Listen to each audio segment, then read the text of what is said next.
A reading from the letter to the Romans. Therefore, brothers and sisters, we have an obligation, but it is not to the flesh to live according to it. For if you live according to the flesh, you will die. But if by the Spirit you put to death the misdeeds of the body, you will live.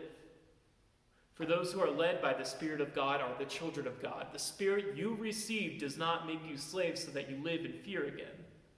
Rather, the Spirit you received brought about your adoption into God's kinship.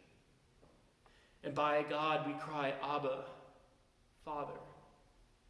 The Spirit testifies itself with our spirit that we are God's children. Now, if we are children, then we are heirs, heirs of God and co-heirs with Christ, if indeed we share in his sufferings in order that we may also share in his glory. I consider that our present sufferings are not worth comparing with the glory that will be revealed in us. For the creation waits in eager expectation for the children of God to be revealed. For the creation was subjected to frustration, not by its own choice, but by the will of the one who subjected it, in hope that the creation itself will be liberated from its bondage to decay and brought into the freedom and glory of the children of God. We know that the whole creation has been groaning as in the pains of childbirth right up to the present time. Not only so, but we ourselves, who have the first fruits of the Spirit, groan inwardly as we wait eagerly for adoption into God's kinship, the redemption of our bodies.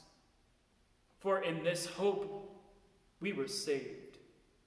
But hope that is seen is no hope at all. Who hopes for what they have already have?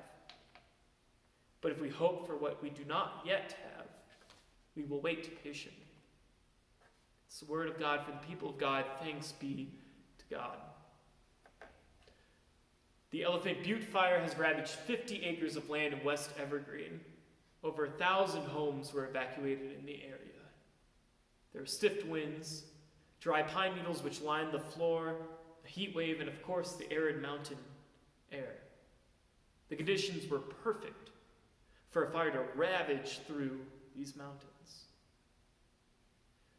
I'm on the Evergreen Friends and Neighbors Facebook page, and if you've never been a part of the community on a website like Nextdoor or one of these community Facebook pages, I can't recommend it. Something about online posting brings out the worst, the absolute worst in people. But I'm on the Evergreen Friends and Neighbors Facebook page, and around the 4th of July, somebody posted a complaint about fireworks going off well into the night. Not on the 4th of July, but before and after. And so it became a debate, because of course it did. It's posted on Facebook. Some folks commented about the fire ban in Jefferson County, specifically saying that these kinds of things are made up, these kinds of fire bans. And they, I guess being the fire rescue and fire departments, but they have no idea what they're doing, and they're trying to scare us and control us, etc., etc. The reasoning of these posters saying that these fire bans are fake or these fire bans aren't needed was that if fireworks have been shot off and there are no fires in Jefferson County, surely these fire bans and high alerts for fire potential are wrong-headed. There's no fire, therefore there can't be a possibility of fire, I guess. As of the time I'm writing this, they haven't been able to determine the origin and source of the fire, but luckily they've contained it enough that people can go back to their homes. They're working to contain this fire, and because of cool temperatures and rain coming in, they've been pretty successful. They have multiple vehicles in the air that were dropping water on the fire, and we can see very clearly and concretely that this fire ban was warranted. This fire is a very clear demonstration of the power of these factors that may have been invisible to us, or seemingly had no effect to us, and then suddenly we had a wildfire. Things we couldn't see or perceive or interpret without the help of some experts, these hidden factors caused a wildfire. And God's creation was groaning, it was burning due to unseen things. Paul's writing is heavily theological, heavily apocalyptic, and it's heavily rooted in particular contexts and times, and honestly, it's just heavy. Martin Luther loved Paul, especially loved the letter to the Romans, and that should tell you how much theology and interpretation you can squeeze out of these passages. There are some things that are important to remember when you read Paul, such as, 1, Paul's writing to particular peoples and churches. We're actually kind of missing half the conversation that's going on, as we only have the words we receive from the churches and what Paul chooses to include in his letters. So we have Paul's writing, and we have a little bit of what the churches say, but not all of it. And there are particular problems and questions these churches are dealing with, and Paul is often addressing those problems and questions, or his observations about the churches and what they have written and what he has seen. So these letters are highly contextual, and we're actually kind of missing half the correspondence. 2, Paul was very influenced both by Jewish and Greco-Roman philosophy and understanding and ethics. Our understanding of the world and our ethical framework are different than Paul's, so trying to import Paul's words and exhortations directly into our lives can be grating and alienating, and some of the reason why is because it comes from a different time, a different way of thinking. And 3, Paul believed that the eschaton, the end of time, was coming very soon, probably in his lifetime. This affected many of his thoughts about earthly things and circumstances. If this world is going to end, then one would be advised to keep whatever status they have in this life, and to not worry about getting out of that status or improving that status, but to prepare for the next life. If you were a slave, don't worry about your liberation in this life on earth, as the world will end and you will be liberated in heaven. Earthly institutions didn't mean much because they were not supposed to be here long on this world. As we know today, the eschaton did not come in Paul's lifetime, but I think we can empathize with Paul's apocalyptic sensibility. I've seen and heard a lot of jokes about how 2020 is just a different disaster every month. Global pandemic, the reports of killer bees in Washington, the deaths and protests and police violence that's happening. The moving company we hired was a disaster. And then just this week, there was a wildfire. One could certainly look at the world and feel like it's ending, that circumstances are dire, both empathizing and emphasizing Paul's apocalyptic sensibility. I find there's something disempowering to Paul's theology.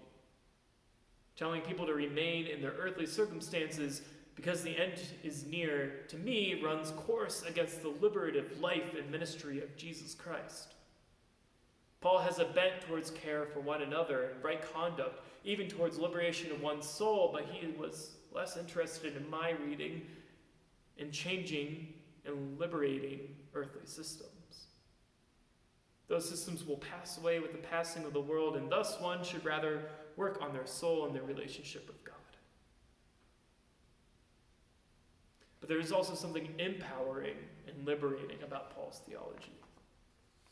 And maybe it is Howard Thurman that compels me in such a way of reading, but there's a mighty power in knowing that we are the inheritors of the Spirit, heirs of God, co-heirs with Jesus Christ, and we can place our hope, our confidence in things unseen. Howard Thurman writes in Jesus and the Disinherited, the awareness of being a child of God tends to stabilize the ego, and it results in a new courage, fearlessness, and power. I've seen it again and again. We know the power of unseen things.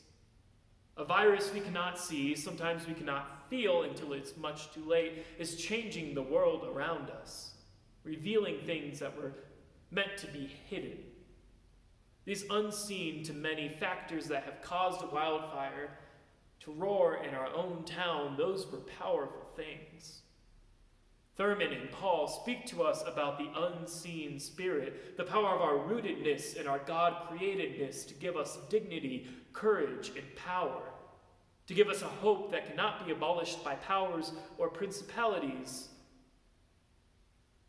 By trusting in unseen things, it leads us into full and abundant life.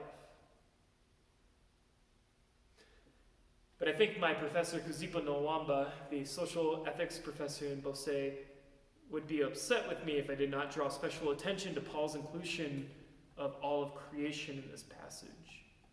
Reading those lines again. For the creation waits in eager expectation for the children of God to be revealed. For the creation was subjected to frustration, not by its own choice, but by the will of the one who subjected it, and hope that the creation itself will be liberated from its bondage to decay and brought into the freedom and the glory of the children of God. We know that the whole creation has been groaning, as in the pains of childbirth, right up to the present time. Not only so, but we ourselves, who have the first fruits of the Spirit, groan inwardly as we wait eagerly for our adoption into the kinship of God, the redemption of our bodies.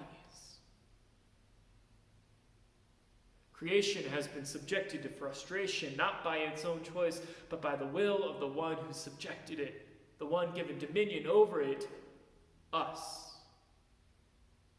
We have subjected creation to our unbridled greed and destruction, to infinite growth squeezed out of finite resources. Often we do not personally see the causes of environmental degradation, such as overfishing and plastics in the water, increased carbon emissions, strip mining. These are not things that are often present in our day-to-day lives, even if we read and know about them, but the effects are real, and certainly real for other people who are not us. But I also don't think I need to tell a bunch of folks who worship at a church in Evergreen, Colorado, about how precious and fragile God's creation can be. As Paul thought the world was ending and the eschaton was beginning, Paul believed that redemption of all creation, the restoration of our bodies, the restoration of nature would happen in new creation. All creation groaned in the birth pangs of something new. Our very souls groan for redemption.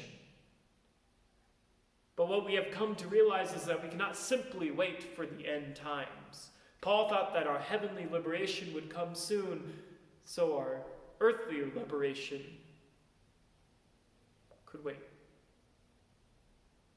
We know we need both. We need to liberate our spirit while we liberate and restore all creation. In fact, I don't think you can do either one without doing both.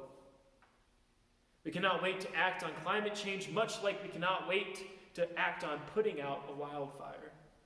We must stop subjugating the environment, subjugating people, and subjugating our souls to the bondage of decay at the same time.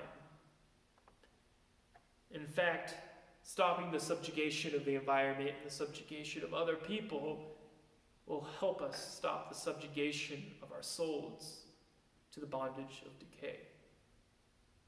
Our hope demands that we do not just wait, but we act. Our hope becomes real when we act on it. We hope for what we do not have: a restored creation, freed peoples, full and joyous souls, and we live that hope by acting. Like first responders fly in the air to put out the Elephant Butte fire, we must be first responders to that hope for what we do not have. Unlike Paul, we do not wait. But like Paul, we do have hope.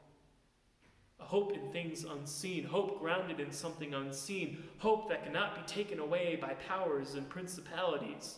And by this hope, we will be saved. After all, things unseen sometimes are the most powerful. Amen.